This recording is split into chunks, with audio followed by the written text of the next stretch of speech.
আসসালামু আলাইকুম রহমত। আল্লাহ রাব্বুল আলামিন কিয়ামতের ময়দানে তিন ব্যক্তির সাথে কথা বলবেন না, তাদের দিকে রহমতের দৃষ্টিতে তাকাবেন না এবং তাদেরকে গুনাহ থেকে পবিত্র করবেন না। সেই তিন ব্যক্তি হলো বৃদ্ধ ব্যভিচারিণী, বুড়া বয়সেও যারা খারাপ কাজে লিপ্ত হয়, বুড়া হওয়ার পরেও খারাপ কাজে লিপ্ত হয়, এটা জঘন্য। এদেরকে আল্লাহ পবিত্র করবেন না।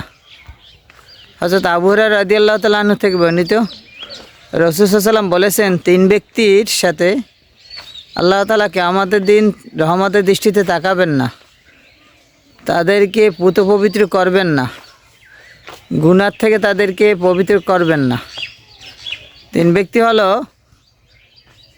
ব্যভিচারিণী, বৃদ্ধ ব্যভিচারিণী। নাম্বার 2,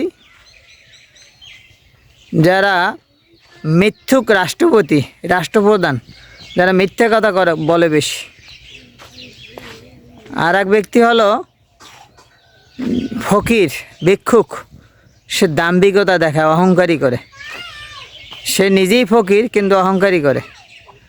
এই তিন ব্যক্তির সাথে আল্লাহ রাব্বুল আলামিন হাসরের ময়দানে কথা বলবেন না, রহমতের দৃষ্টিতে তাকাবেন না, তাকে পুত পবিত্র করবেন না।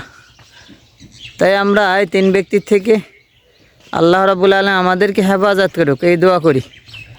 আসসালামু আলাইকুম ওয়া রাহমাতুল্লাহ।